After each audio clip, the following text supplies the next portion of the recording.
Baik, kita mulai. Bismillahirrahmanirrahim. Assalamualaikum warahmatullahi wabarakatuh. Alhamdulillahilladzi hadana li hadza wa ma kunna linahtadiya laula an hadana Allah. Asyhadu an la ilaha illallah wa asyhadu anna Muhammadan abduhu wa rasuluh. Allahumma shalli wa sallim ala Muhammadin wa ala alihi wa ashabihi wa man tabi'ahum bi ihsan ila yaumiddin. Alhamdulillah, kita lanjutkan tafsir surah Al-Qalam atau surah An-Nun.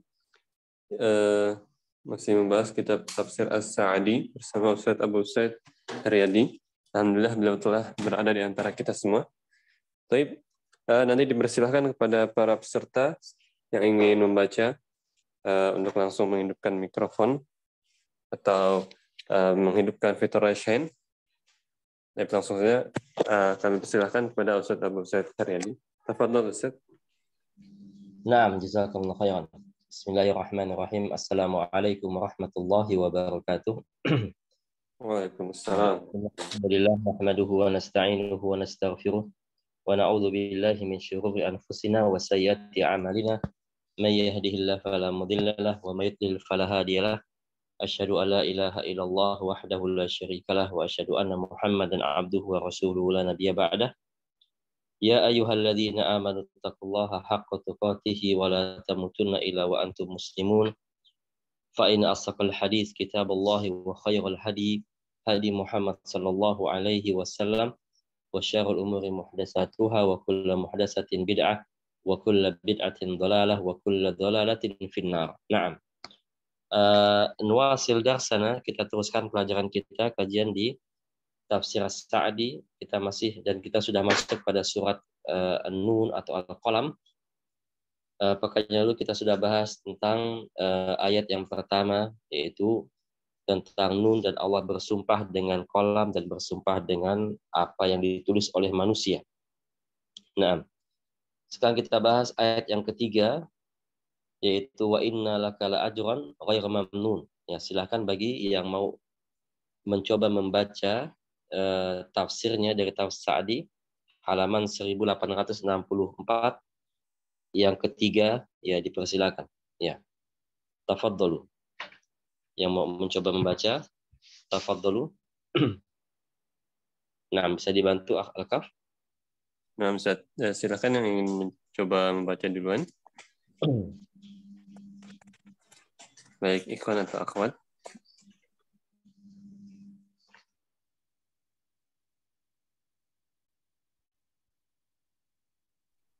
Nah, Anda dulu, Ustaz.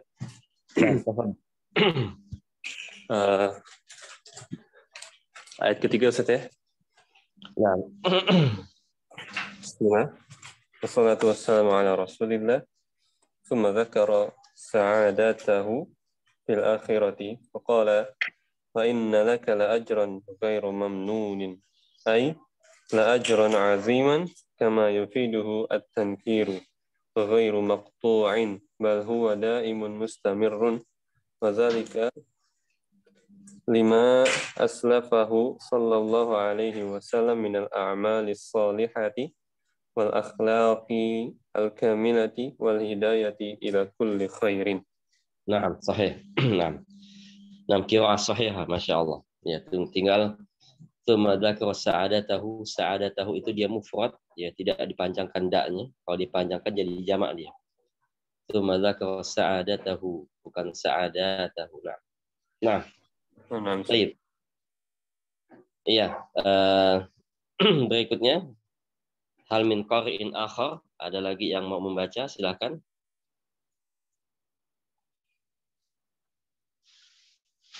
Ya, baik.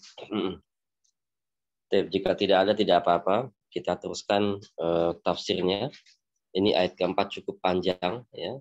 Dan insya Allah kita bisa bahas pertemuan kali ini karena cukup banyak waktu. Nah, jika tidak ada yang baca, silahkan. Ada yang mau membaca? Yang keempat. Nah, boleh. Silakan satu lagi jika ingin.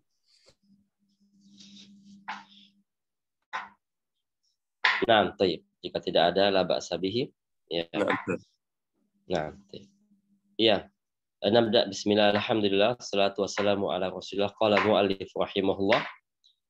Mu'allif mengatakan, ya, Pada pertemuan kemarin sudah kita bahas tentang bagaimana Allah Ta'ala bersumpah dengan kolam, dengan makhluknya, itu boleh-boleh saja. Itu hak Allah Ta'ala. Dan Allah juga bersumpah dengan segala ilmu yang tertulis, yang ditulis dengan pena. Apakah ilmu itu baik, atau ilmu itu buruk, atau yang lainnya.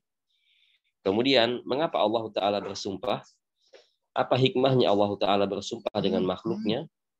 Ya, biasa kalau Allah Ta'ala bersumpah dengan makhluknya itu, Allah Ta'ala ingin menggambarkan suatu kabar yang sangat penting. Maka Allah Ta'ala mulai dengan sumpah-sumpah yang Allah sumpah, yang Allah Ta'ala gunakan. Ya, seperti wasyamsi waduhaha, wadduha walaili idza saja, yang itu dan yang lainnya. Itu sumpah-sumpah itu adalah untuk intibah, agar kita memperhatikan apa yang Allah Ta'ala akan kabarkan kepada kita setelah itu. Nah, di sini Allah Ta'ala bersumpah dengan al-qalam, dan setiap apa yang ditulis dengan kolam itu, dengan pena itu, apa yang akan Allah berikan kabar kepada kita. Allah Ta'ala mengatakan, ma anta bi ni'mati rabbika bimajnun. Ya, tidaklah engkau Muhammad, ya, bukanlah engkau orang gila dengan nikmat Allah, dengan nikmat Tuhan yang diberikan kepadamu. Artinya nikmat Allah Ta'ala yang Allah Ta'ala berikan kepada Nabi Muhammad itu, ya, tidak menjadikan Nabi Muhammad menjadi gila.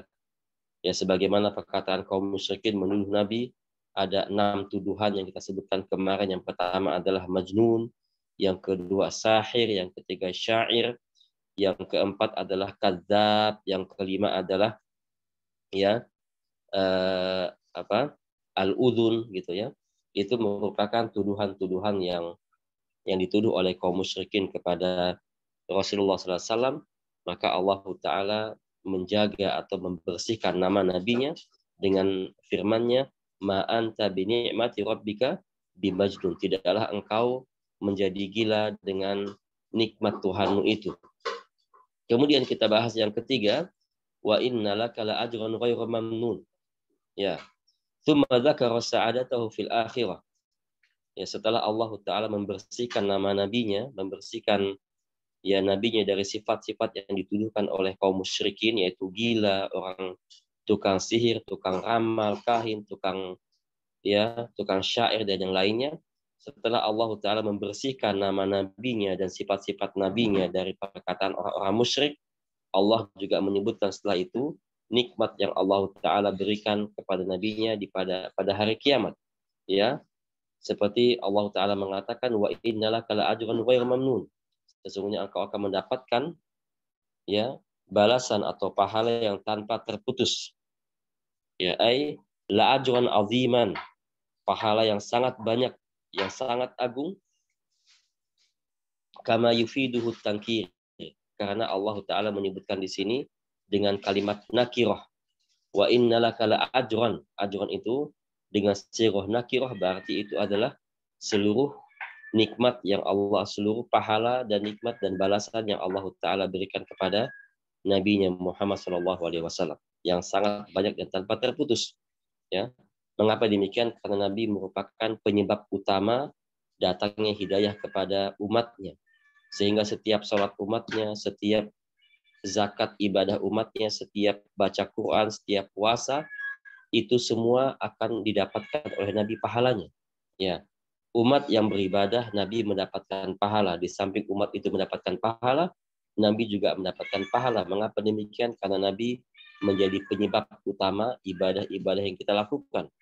Ya, karena tidak mungkin ibadah itu kita lakukan tanpa petunjuk Nabi SAW. Setiap ibadah yang kita lakukan, yaitu ibadah yang diajarkan Nabi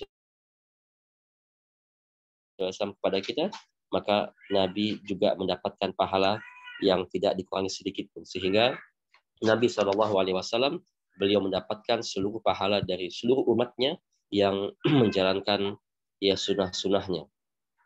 Ya, itulah yang salah satu maksud bahwa Nabi Muhammad memiliki pahala yang sangat banyak pada hari kiamat, karena beliau menjadi penyebab utama datangnya hidayah kepada manusia. Ya. Kemudian qala mu'allif ghairu maqtu, tidak terputus sama sekali. Ya. nikmat pahala yang Allah Ta'ala berikan kepada Nabi Muhammad itu tidak akan terputus. Bal huwa daimun mustamir, bahkan pahala itu akan terus dan berkelanjut terus. Ya, di akhirat nanti, di surga nanti akan terus mengalir karena beliau menjadi penyebab utama. Wadzalika lima aslafahu sallallahu alaihi wasallam.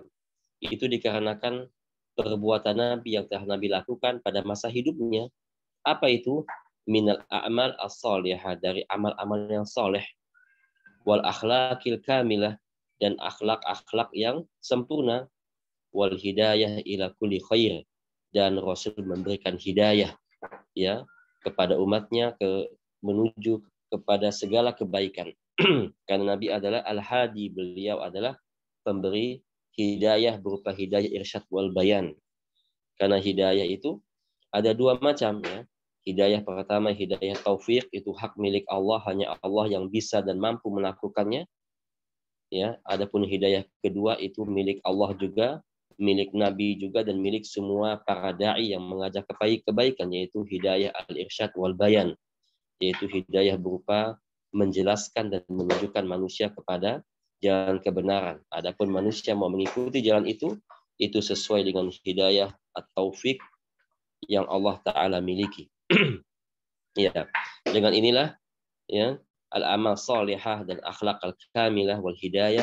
Dengan sebab inilah diantaranya Nabi memiliki pahala yang sangat banyak, tidak terputus sampai selama-lamanya di surga. Ya, itulah yang Allah Subhanahu wa Ta'ala janjikan kepada Nabi-Nya Sallallahu Alaihi Wasallam.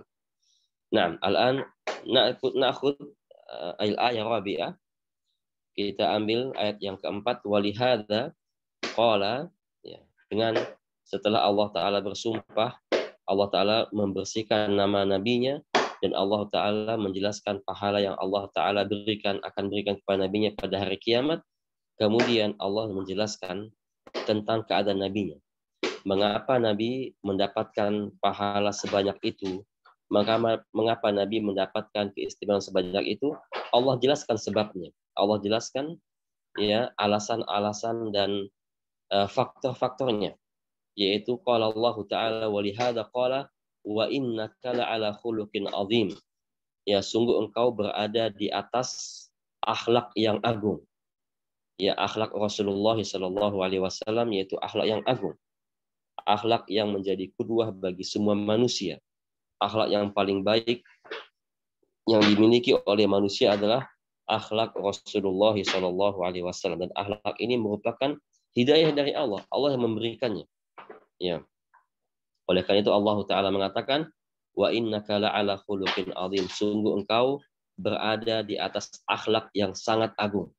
Ai aliyan, akhlak yang tinggi. Akhlak yang tinggi.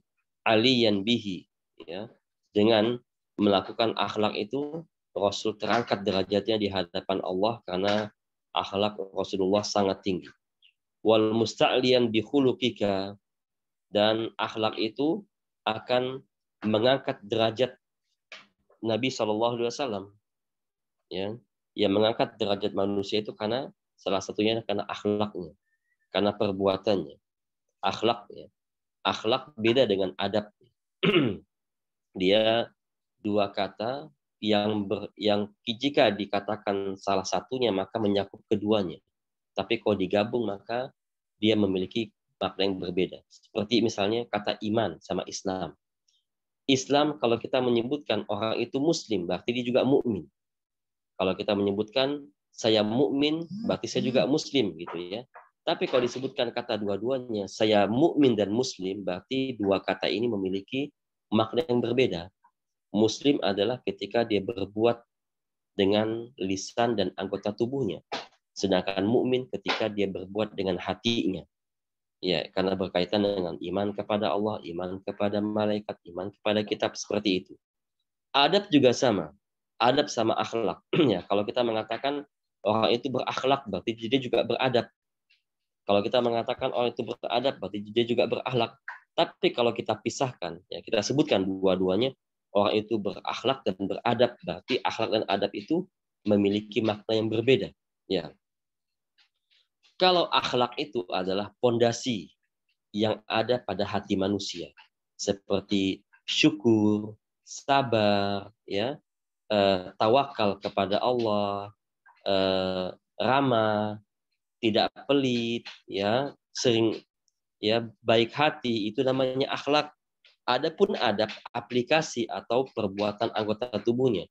Kalau orang sabar itu akhlaknya. Bagaimana adabnya? Dia tidak ngomong hal-hal yang buruk. Dia ngomong hal-hal yang baik-baik saja, itu adab namanya.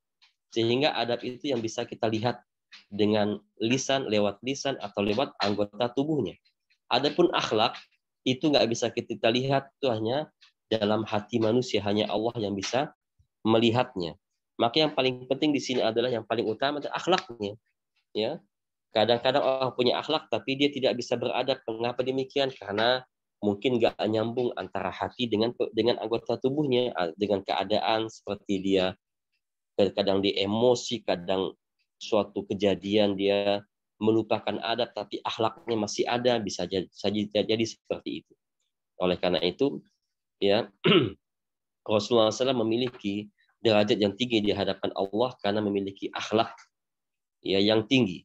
Alladzi manallahu 'alaika bihi, yaitu akhlak yang Allah Ta'ala berikan kepada Nabi kita Muhammad SAW. Dengan akhlak inilah Nabi terangkat derajatnya, ya, di atas seluruh manusia. Akhlak inilah yang akan menimbulkan adab. Kalau orang memiliki akhlak tapi nggak punya adab, masih mendingan daripada orang yang punya adab tapi nggak punya akhlak, ya. Karena kalau orang punya adab tapi nggak punya akhlak, itu hanya rekayasa, itu hanya sesaat saja, itu hanya acting saja, ya.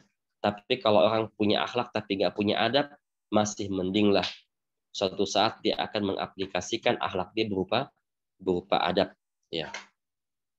Wahasil khuluqihil azim, ya, dan hasil akhlak Nabi Muhammad itu adalah sangat agung. Kama fasarathu bihi ummul mukminin Aisyah radhiyallahu anha. Sebagaimana yang ditafsirkan oleh istri beliau, yaitu Aisyah radhiyallahu anha, liman sa'alaha anhu, ketika ada orang bertanya, ya Aisyah, kaifa kana khuluqun Nabi sallallahu alaihi wasallam, wahai Aisyah, bagaimana dulu akhlak Nabi sallallahu alaihi wasallam? Maka Aisyah menjawab, kana khuluquhu al-Qur'an. Akhlak Nabi adalah Al-Qur'an.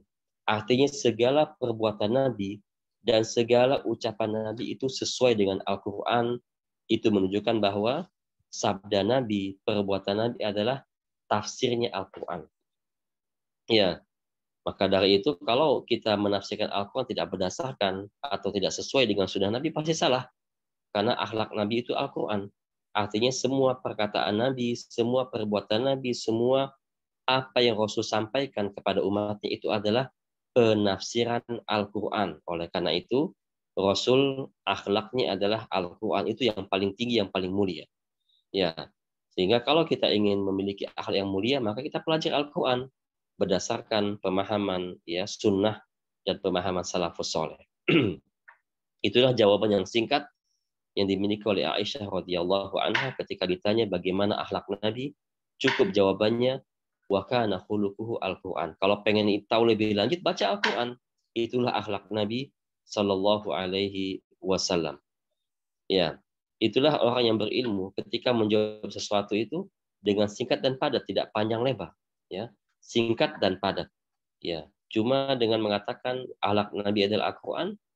Ingin tahu lebih lanjut, silahkan pelajari Al-Quran, akan terlihat bahwa akhlak Nabi itu adalah Al-Quran. Itu menunjukkan bahwa Nabi sangat patuh dan taat kepada Allah, ya, dengan menjalankan firman-firman yaitu Al-Quran.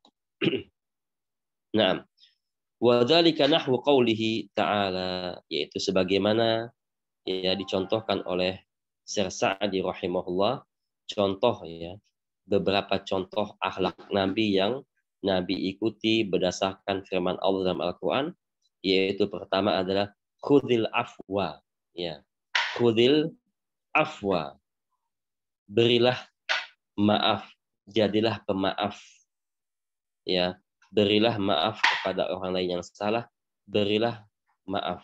Ya, karena akhlak yang paling baik yang dimiliki oleh manusia adalah pemaaf. Ya, khairul khuluqil mu'min, sebagaimana Rasul katakan, khairul khuluqil mu'min al-afu. Sebaik-baiknya akhlak manusia itu adalah pemaaf. Yaitu akhlak pemaaf itu. Kemudian bagaimana adab-adab pemaaf?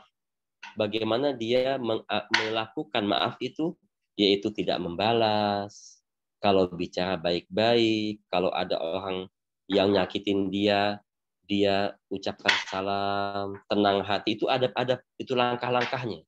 Tapi akhlaknya adalah yang tertanam dalam hati itu adalah akhlak, ya, akhlaknya pemaaf, adabnya bicara baik, bicara pelan-pelan, tidak suka membalas, tidak suka dendam, tidak suka ini. Itu namanya adab. Ya. Sehingga Nabi memiliki akhlak, ya. Yang pertama yang kita bahas adalah pemaaf. Itu merupakan akhlak yang paling mulia yang dimiliki oleh kaum mukminin. Sehingga kita wajib memiliki sifat pemaaf. Ya. Kemudian, apakah kita harus memaafkan semua orang yang bersalah sama kita? Tentu tidak harus, ya. Maaf itu, memberi maaf kepada orang lain itu tidak wajib. Ya. Meminta maaf ketika salah itu wajib. Kalau si A salah kepada si B, maka si A wajib meminta maaf. Si B ini dianjurkan, disunahkan memberi maaf, tapi nggak diwajibkan. Ya. Karena kalau memberi maaf diwajibkan, itu sama halnya dengan agama Nasrani. Wajib memberi maaf itu salah, itu keliru. Ya, agama Nasrani dengan agama Yahudi itu bertentangan, ya, sangat jauh bertentangan. Kalau agama Nasrani ketika orang minta maaf harus dimaafkan, kalau agama Yahudi enggak, harus dibalas. Ya, tetapi agama Islam, ya, ajaran Nabi Muhammad tengah-tengah. Sebaiknya dimaafkan, kalau mau balas, balas dengan semisalnya. Ya, sebagaimana Rasul mengatakan, atau sebagaimana Allah mengatakan, "Fa'in uqibtum fa'aqibu misli ma uqibtum." Jika engkau dihukum, maka balaslah hukuman itu dengan sesuai dengan apa yang antum dapatkan, ya. Tapi dengan memaafkan itu lebih baik. Sehingga menunjukkan bahwa maaf itu adalah akhlak yang mulia. Kalau kita memilih jalan maaf itu lebih baik, tapi kalau ingin membalas silahkan balas dengan cara yang semestinya. Sebagaimana seperti misalnya ada orang yang si A misalnya membunuh si B, maka keluarga B dipanggil oleh hakim bagaimana? Ya, mau dihukum kisos, balas atau dimaafkan? Ya. Maka keluarga si B ini punya pilihan, mau dimaafkan sudah selesai masalahnya, mau dikisos juga tidak apa-apa, ya. Maka orang yang dimintai maaf itu harus memperhatikan dengan baik. Ya. Kalau ada orang salah kepada kita, dia minta maaf. Perhatikan baik-baik. Kalau kita maafkan, dia berubah kelakuannya, dia menyesal perbuatannya, maka yang paling baik adalah kita maafkan. Itu pahalanya besar, sebagaimana Allah Ta'ala katakan, wa anta'fu aqrabu littaqwa. Kalau kalian maafkan, itu lebih dekat kepada ketakwaan. Tetapi kalau orang itu setelah dimaafkan, ya, masih berbuat seperti itu, tidak kapok, masih mengulang-ulang, bahkan lebih dahsyat lagi. Nah, orang seperti ini tidak perlu dimaafkan. Bahkan dianjurkan jangan maafkan. Sebagaimana pendapat Syekh Utsaimin rahimahullah, ya, kalau orang minta maaf, yang paling baik kita maafkan. Tapi kalau kita prediksi dia nggak berubah dengan maaf kita, malah lebih parah kondisinya, maka jangan dimaafkan. Itulah, ya, posisi atau sikap kita sebagai seorang muslim. Maka khudil afwa, Allah Ta'ala mengatakan ambillah jalan maaf itu paling utama. Tetapi kalau dengan maaf itu tidak merubah orang itu, maka jangan dimaafkan. Ya. Kemudian itu adalah sifat Nabi yang pertama, yang sifat yang paling utama yang dimiliki oleh mukmin adalah sikap pemaaf. Ya. Dan memaafkan juga tidak perlu nunggu orang minta maaf. Ya. Tidak perlu. Ya, bisa kita maafkan walaupun dia tidak minta maaf, asalkan kita lihat, ya, kelakuannya dia sudah mulai berubah, sudah mulai menjadi baik, tidak mengulangi perbuatannya, mungkin belum sempat minta maaf atau lupa, ya, kita dianjurkan untuk memaafkan. Tapi kalau tidak berubah maka jangan dimaafkan. Ya. Kemudian wa'mur bil urfi. Ya, wa'mur bil urfi. Ya, suruhlah orang kepada yang ma'ruf, kepada kebaikan. Itu merupakan kewajiban bagi setiap kaum muslimin memerintahkan kepada yang ma'ruf, yang lebih besar kedudukannya, kekuatannya, kemampuannya, lebih besar pula tanggung jawabnya. Sebagaimana Rasul katakan, man ra'a minkum munkaran falyughayyirhu biyadihi. Barang siapa yang melihat kemungkaran maka hendaknya diubah dengan tangannya, dengan sikapnya. Ya, orang memiliki kekuasaan seperti polisi atau pemimpin, ketika melihat kemungkaran maka dia memiliki kekuatan untuk mengubah dengan tangannya, wajib jangan pindah ke solusi yang kedua. Ya, karena selama dia memiliki kekuatan maka jangan pindah ke alternatif kedua, harus pertama dikerjakan. Seperti juga orang tua di rumahnya, ketika melihat anaknya berbuat hal-hal yang haram, orang tua memiliki tangan untuk mencegahnya, maka harus cegah dengan tangan. Kalau nggak cegah, dia berdosa. Ya. Nah, kalau nggak mampu, fa'ilam yastati, kata Rasulullah, kalau dia nggak mampu, dia nggak punya tangan, nggak punya kekuatan, maka baru pindah ke pilihan yang kedua, yaitu fabilisani, dengan lisannya.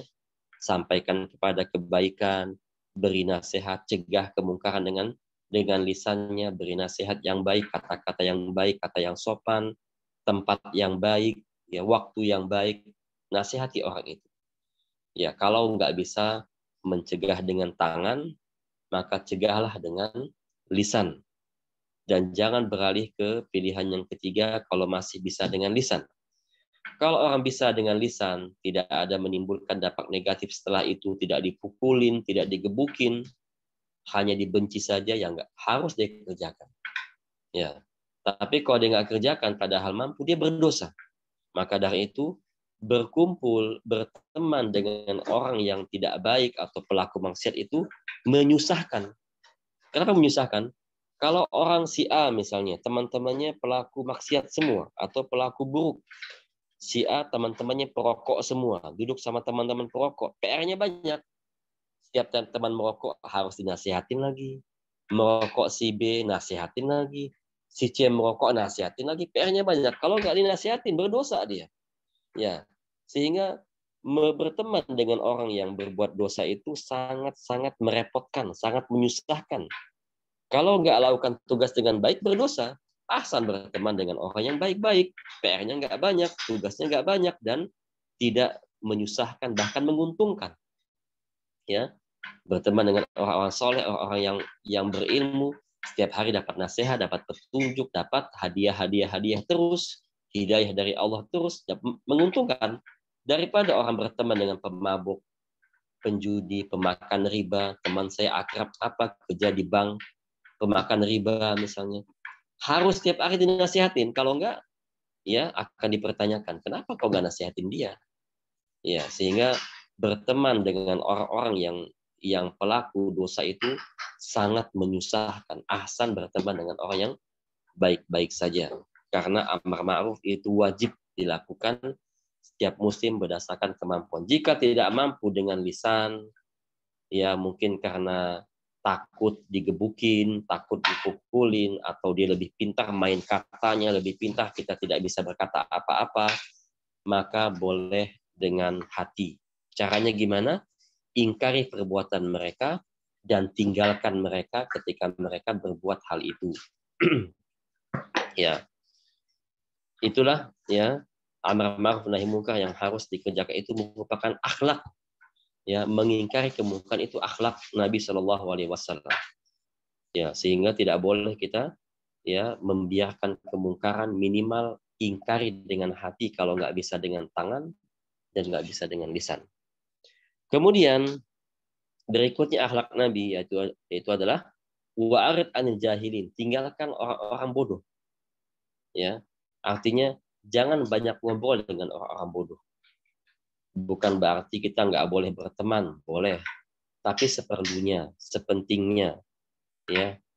Dengan orang-orang tidak berilmu itu, ya, kalau ada acara penting ya silakan ngumpul, silakan bergaul, silakan bersosialisasi, tapi Kalau nggak penting-penting amat, jangan bergaul dengan orang yang bodoh. Mengapa demikian?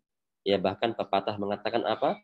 Musuh yang pintar lebih teman yang bodoh lebih berbahaya daripada musuh yang pintar. Ya, musuh yang pintar, mengapa dia tidak lebih berbahaya dari teman yang bodoh? Karena dia musuh. Kita tahu dia akan mencelakai kita. Maka kita waspada, setiap perkataannya waspada, perbuatan waspada, selalu waspada. Sehingga kita bisa menjaga diri. Walaupun itu juga bahaya. Ya. Tetapi lebih bahaya lagi adalah teman yang bodoh. Mengapa demikian? Banyak PR-nya, banyak tugas yang kita harus kerjakan terhadap teman ini. Ketika dia berbuat satu kebodohan, kita harus tegur lagi, dan bisa jadi perbuatan bodohnya itu kita ikuti suatu hari nanti, karena teman itu as-sahibus sahib, sebagaimana para syair mengatakan, teman itu akan menarik teman-temannya melakukan perbuatan yang ia sukai. Ya, seorang misalnya dia alim, dia berilmu, berteman dengan orang yang berbuat minum khamar misalnya. Peminum khamar, mungkin 1 kali berteman tidak minum, 2 kali berteman tidak minum, 3 kali, 10 kali, 20 kali bergaul tidak minum. Nanti lama-lamaan akan minum dia. Ya, karena apa? Karena lama-kelamaan dia akan menipis imannya dan ingin coba, maka mencoba. Oleh karena itu, orang-orang yang jahil tidak paham dengan ilmu itu, boleh berteman dengan mereka hal yang penting-penting saja, seperti dalam belajar ilmu, menimba ilmu, kajian, sama-sama belajar ilmu.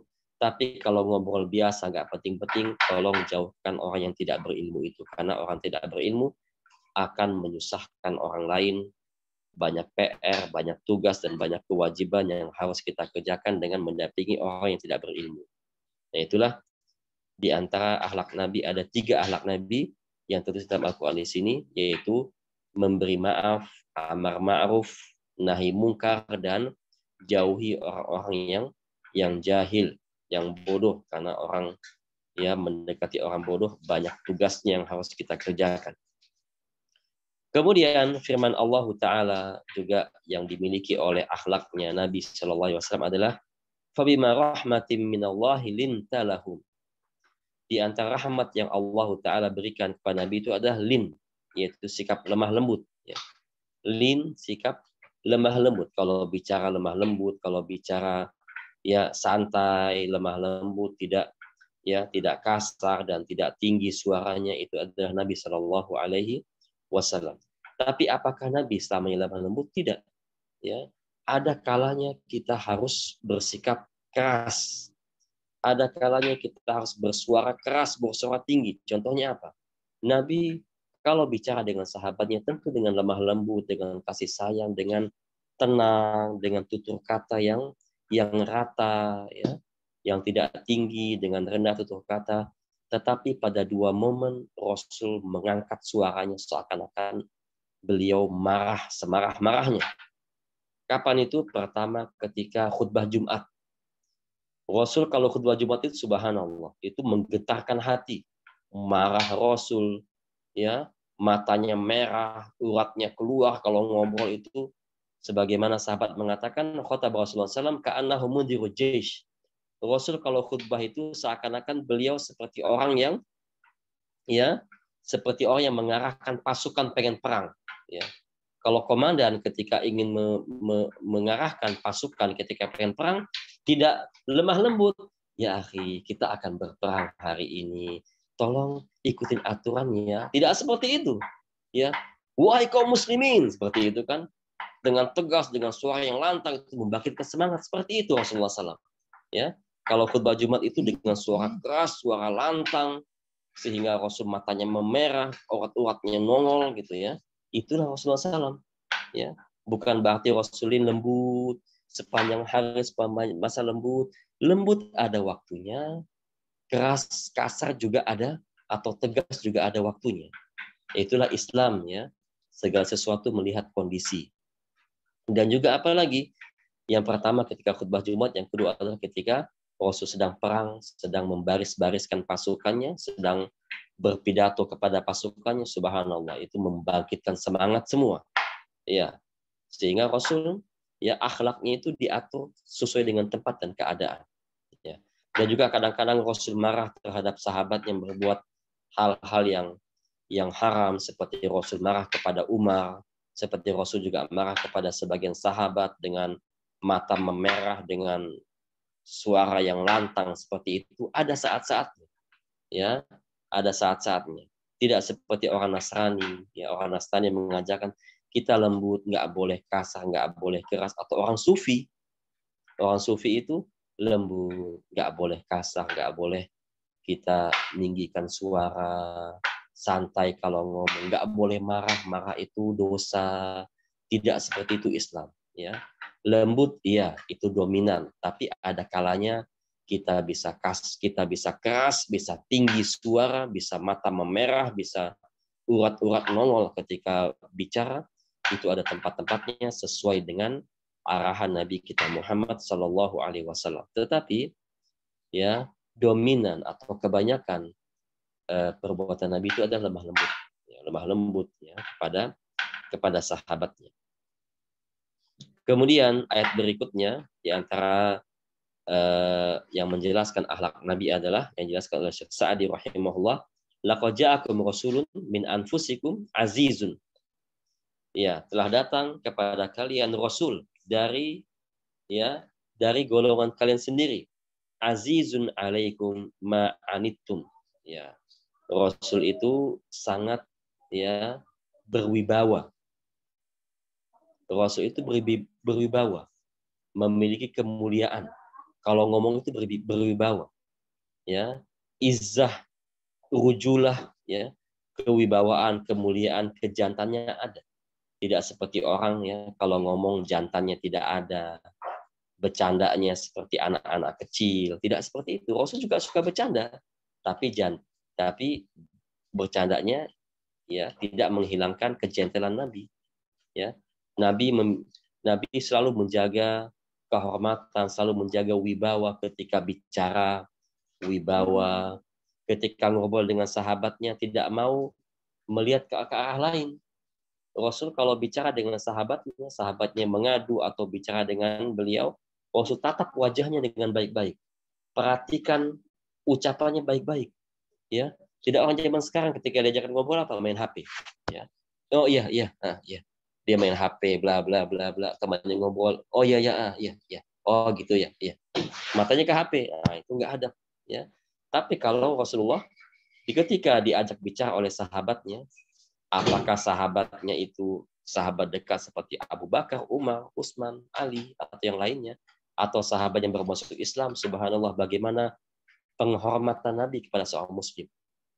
Ketika muslim itu bicara, Rasul tinggalkan kesibukan dan tatap wajahnya dengan baik, dengan senyum, dengan terbuka, dengan welcome wajahnya. Rasul perhatikan ucapannya, menghargai kedatangan sahabatnya itu. Itulah akhlak Nabi SAW, menjaga wibawa.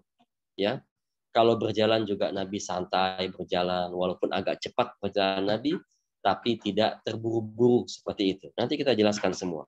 Itulah Rasulullah SAW selalu menjaga wibawa dari tatapan wajahnya, dari melihat, dari cara bicara, cara mendengar, cara memanggil, itu semua penuh dengan wibawa dan kehormatan. Ya, itu merupakan ayat-ayat yang diantara ya ayat dari sekian banyak ayat yang menyebutkan akhlak Nabi Shallallahu Alaihi Wasallam. Ya, kemudian wa ma'asbaha dzalika minal ayat adalah ala ittisafihi Shallallahu Alaihi Wasallam bimakarimil akhlak, yaitu bagi dan seperti semisalnya ini banyak ayat menyebutkan akan sifat-sifat Nabi Shallallahu Alaihi Wasallam. Ya. Kemudian Syekh Sa'di juga menyebutkan di antara sifat-sifat Nabi yang harus kita miliki, yaitu wal ayat al-hasad ala kulli khuluqin jamil. Dan ada ayat-ayat, banyak sekali ayat-ayat yang menganjurkan kaum muslimin agar memiliki akhlak-akhlak yang mulia. Ya, fakana lahu minha akmalu wa ajalluha. Dan Nabi itu memiliki akhlak yang paling tinggi. Mengapa demikian? Karena Nabi mengikuti firman Allah, yaitu Al-Quran. Sehingga Nabi memiliki akhlak yang paling tinggi berdasarkan akhlaknya Al-Quran. Wa huwa fi kulli khaslatin minha fi dzarwah al-ulya. Dan Nabi setiap perbuatannya itu selalu memilih ya akhlak yang paling tinggi.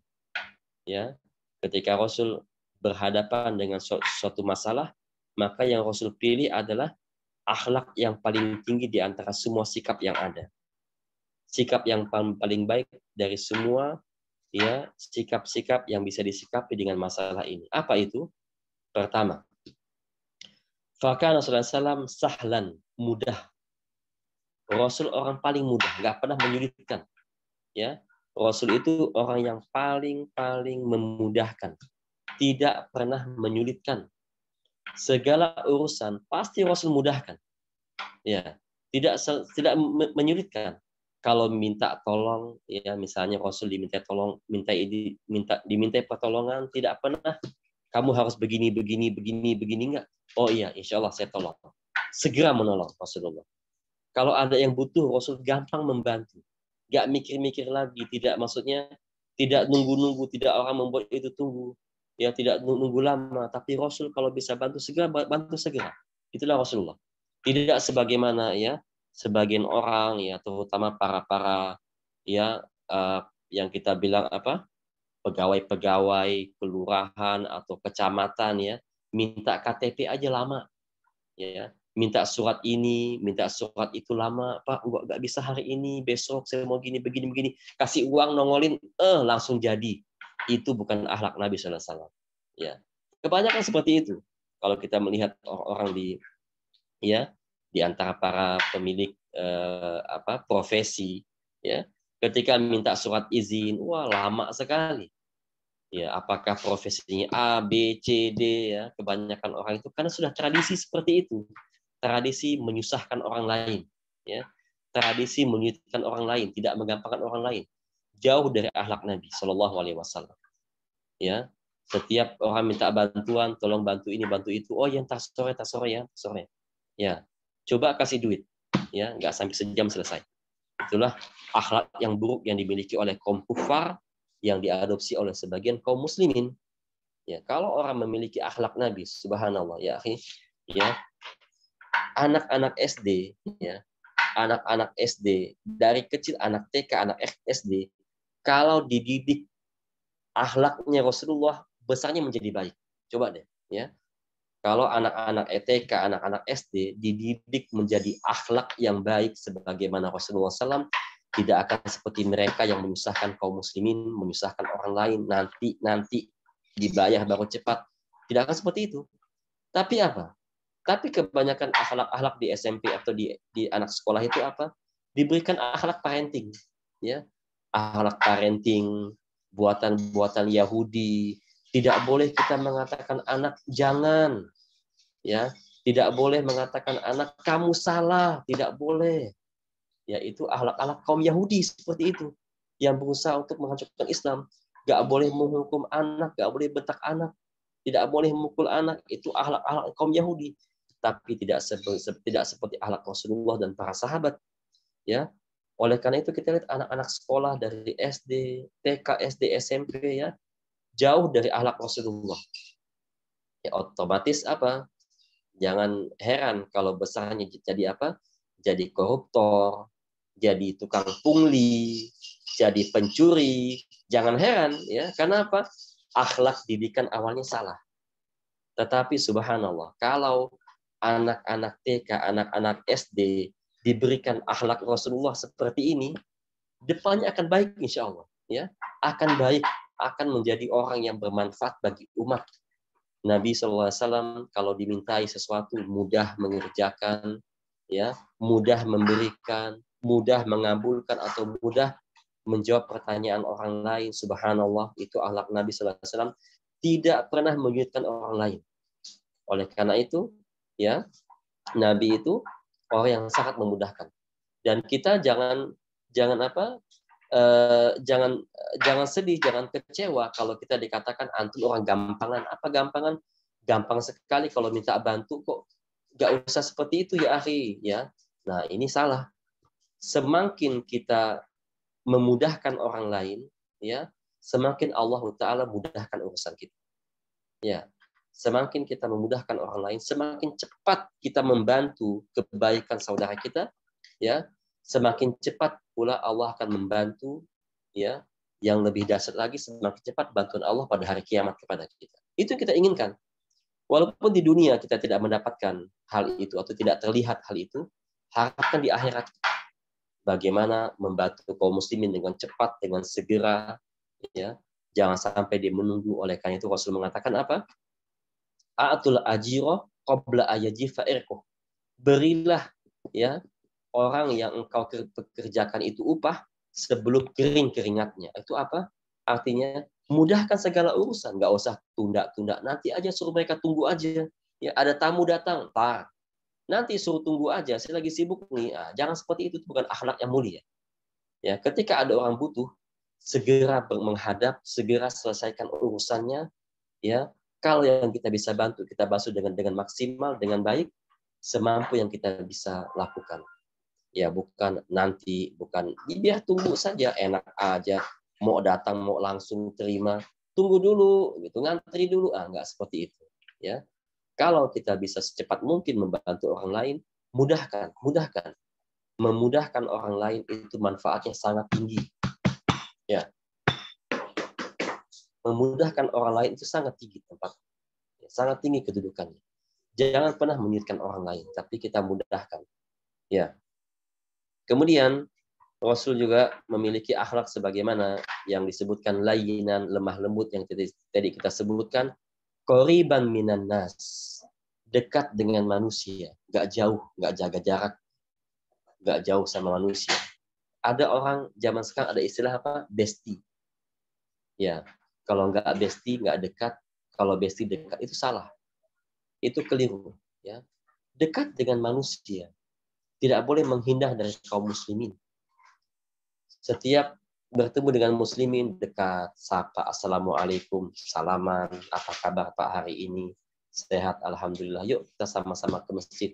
Jangan ada sedikit rasa enggan dekat dengan kaum muslimin. Itu bukan akhlak Nabi. Siapapun orang yang kita temui di jalan, ya, misalnya mau ke masjid, tetangga A ketemu di jalan, tetangga si B ketemu di jalan, tetangga si C ketemu di jalan, hampir dekati salami, jalan bareng, ngobrol. Kalau nggak ada hal yang diobrolkan, yang penting jalan bareng sudah. Itu kedekatan, bukan menghindar.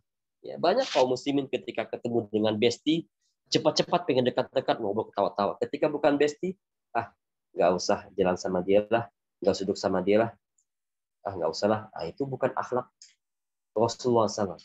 Ya, Rasul selalu terbuka dengan sahabatnya selama dia muslim, selama dia mukmin. Rasul selalu terbuka, tidak pilih-pilih orang, selalu terbuka. Tetapi ya, kalau ada hal-hal yang tidak berguna, kita hindari. Ya, jangan orang yang nongkrong di jalan, kita dekatin, kita ajak nongkrong juga, ngobrol nggak ada guna, jangan seperti itu. Ya, itu tidak ada gunanya. Hal-hal yang penting saja. Ya, dekat dengan manusia artinya adalah yaitu setiap kali bertemu dengan orang muslim, salam, sapa, tegur, ucapkan assalamualaikum, itu minimal. Kalau mau lebih lagi tanya apa kabar Pak, di mana rumahnya, Masya Allah, sehat Pak, ya yuk kita sama-sama ke masjid, saya permisi dulu, seperti itu. Ramah tamah, ya. Qorib minan nas, dekat dengan manusia. Ya, tidak seperti sebagian orang muslim, kalau lewat itu ya, la salam wala kalam wala tabassum. Enggak salam, tidak sapa, tidak tegur, senyum pun tidak. Itu bukan akhlak Rasulullah SAW. Yaitu bukan akhlak Nabi SAW. Tapi orang muslim itu adalah ketika bertemu dengan orang Islam, dengan kaum muslimin, baik enggak kenal maupun kenal, ucapkan assalamualaikum waalaikumsalam. Ketemu lagi assalamualaikum waalaikumsalam. Seperti itu. Ya. Dekat dengan manusia, tidak menghindar dengan kaum muslimin. Itulah akhlak Nabi Sallallahu Alaihi Wasallam. Kemudian Rasul juga, Sesadi juga menyebutkan, ya, mujiban lida'watin man da'ahu. Rasul selalu menjawab atau memenuhi setiap orang yang membutuhkannya. Ya, setiap orang butuh dengan Nabi, Nabi segera memenuhi kebutuhannya. Setiap orang yang mengundang Nabi, Nabi segera datang kepadanya untuk memenuhi kebutuhannya. Bukan YBD. Ya, banyak orang bilang istilah YBD apa? Yang butuh datang ya, itu bukan akhlak Nabi. Wallahi, itu bukan akhlak Nabi. Dibiarkan saja dia datang kepada kita, dia butuh kepada kita. Nggak usah kita datang kepada mereka. Ya, datang aja kepada kita. Kan yang butuh, bukan kita yang butuh. Nah, itu bukan akhlak Nabi. Kalau dia butuh, sebelum datang segera kita bantu datang kepadanya. Ya, sebagaimana akhlak Nabi, sebagaimana akhlaknya Umar bin Khattab radhiyallahu anhu ketika beliau malam-malam ya datang ya mengelilingi kota Madinah, ada seorang wanita yang sedang masak, anaknya sedang tidur, malam-malam hari masih masak. Umar bertanya, "Kau masak apa?" "Masak batu." "Mengapa kau masak batu?" "Untuk menenangkan anakku biar dia bisa tidur. Aku katakan bahwa aku sedang masak makanan, mereka sedang kelaparan." Lalu Umar bin Khattab ya pulang ke gudang tepung gandum, dia bawa gandum ke rumahnya, ke rumah ibu itu, kemudian dia masak gandum itu, diadon, kemudian dimasak jadi roti makanan, diberi makan semua. Itulah akhlak Rasulullah SAW yang dimiliki oleh Umar bin Khattab radhiyallahu anhu. Bukan YBD, ya, bukan yang butuh datang, tapi apa? Beri bantuan kepada orang lain sebelum dia melangkah kepada kita. Itu yang terbaik. Itu akhlak kaum muslimin, akhlak Rasulullah SAW. Kalau kita melihat teman kita butuh, jangan tunggu dia minta. Ya, lihat gerak-geriknya seperti dia butuhin. Apakah dari keadaan dia, atau dari redaksi dia ucapkan, atau dari kesibukan dia.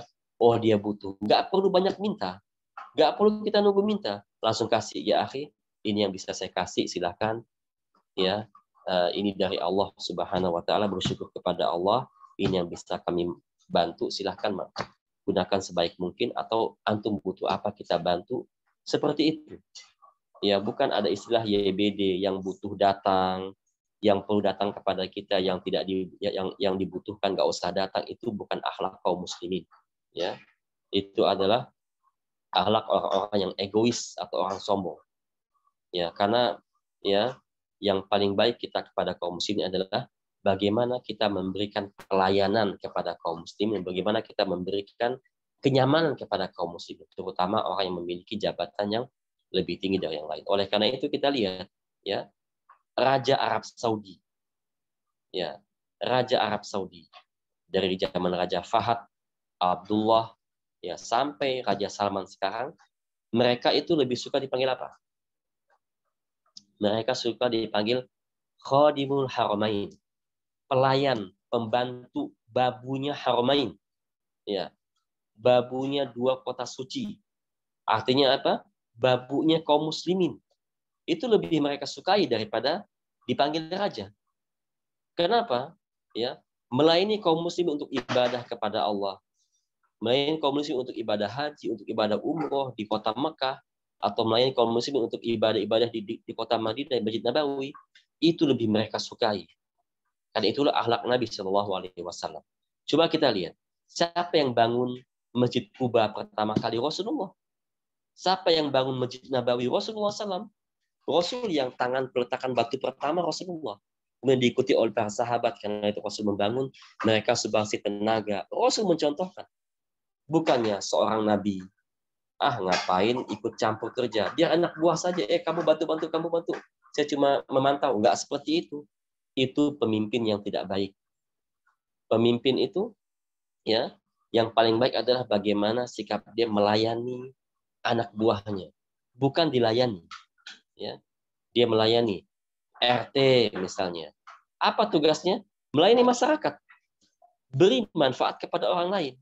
Sebagaimana Rasul katakan, khairun nas anfa'uhum linnas. Sebaik-baik manusia adalah yang paling banyak memberi manfaat kepada orang lain. Itu paling baik.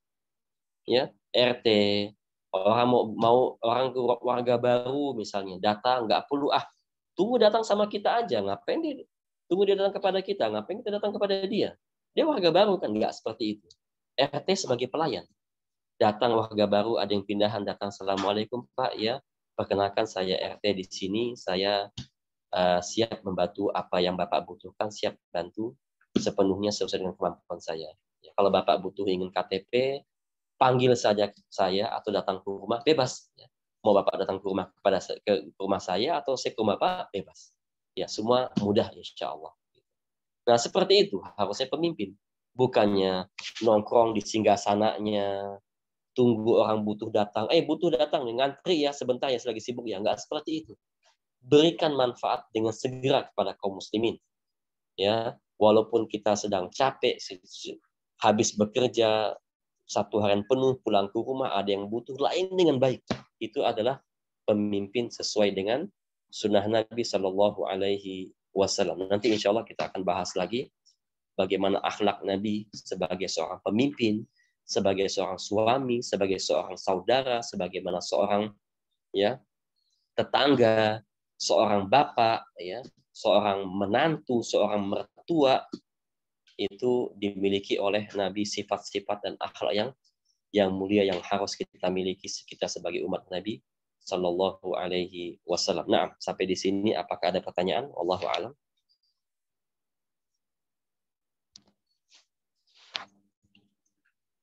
Ya.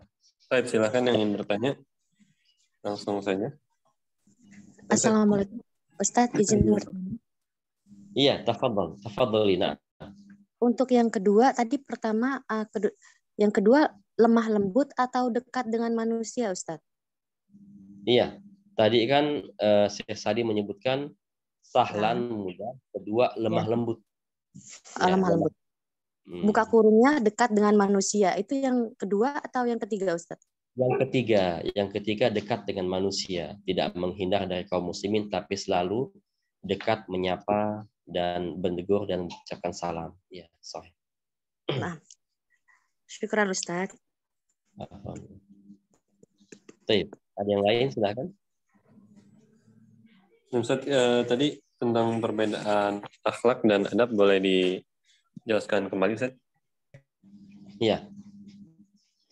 Akhlak itu adalah sifat manusia yang ada pada hatinya.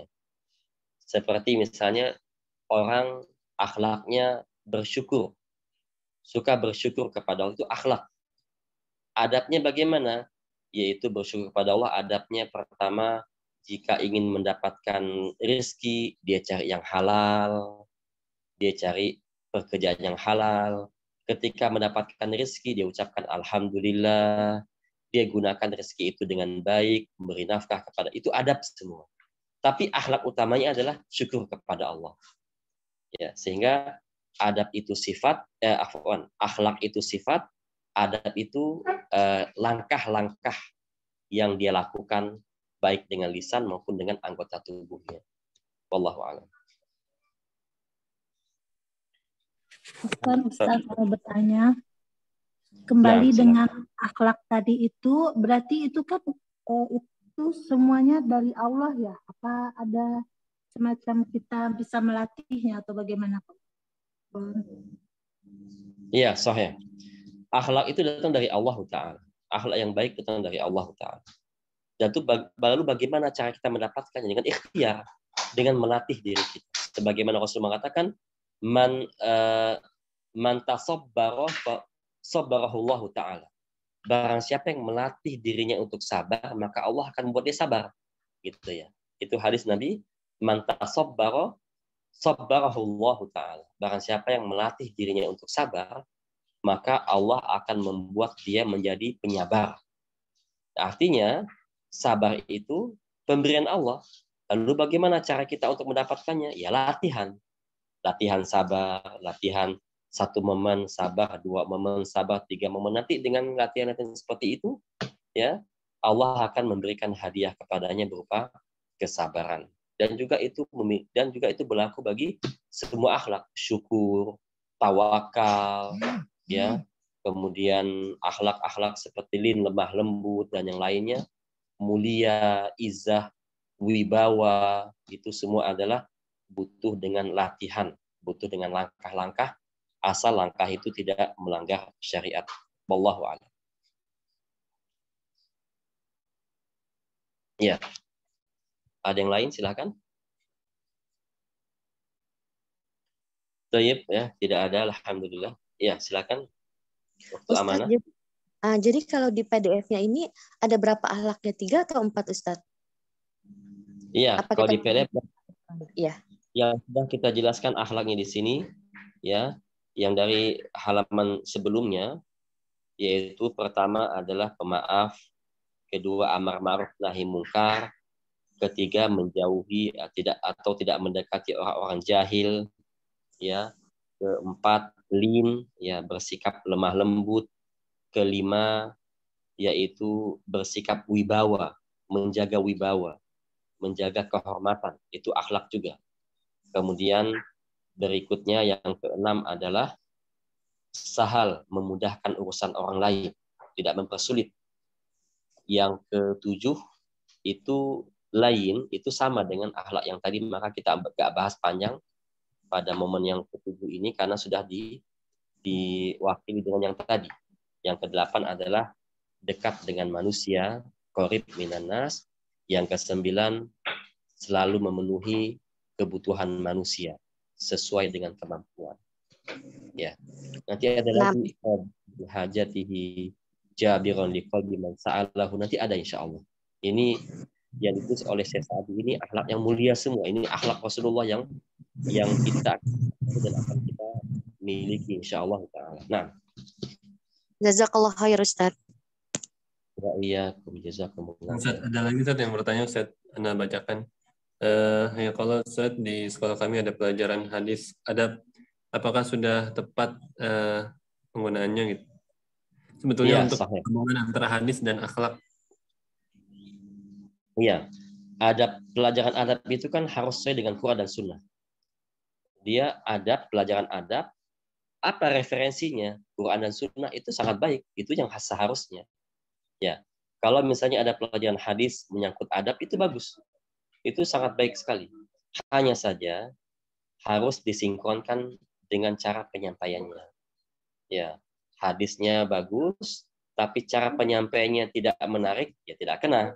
Ya, dan juga ya dua-duanya harus sinkron, harus sesuai, harus sepakat, ya, seimbang, ya. Hadis atau referensinya benar dan cara menyampaikannya juga harus enak. Beda kalau kita menyampaikan materi kepada anak TK itu beda dengan anak SD. Ya, dari segi bahasa, intonasi, dari pilihan-pilihan kalimat tentu beda. Dari gerak tubuh juga beda. Beda juga SD dengan SMP juga beda, SMP dengan SMA juga beda, anak kuliah juga beda. Nah, orang Badui dengan orang kota juga beda. Itu harus melihat ahwal, keadaan. Melihat ahwal, keadaan itulah yang akan memberikan masukan ilmu yang lebih kalau seorang dai bisa melihat keadaan itu dan bisa memanage keadaan itu atau memanage perkataan dan materi yang akan disampaikan. Sehingga sangat penting kedua-duanya. Referensi penting dan cara menyampaikan juga sangat penting. Allahu a'lam.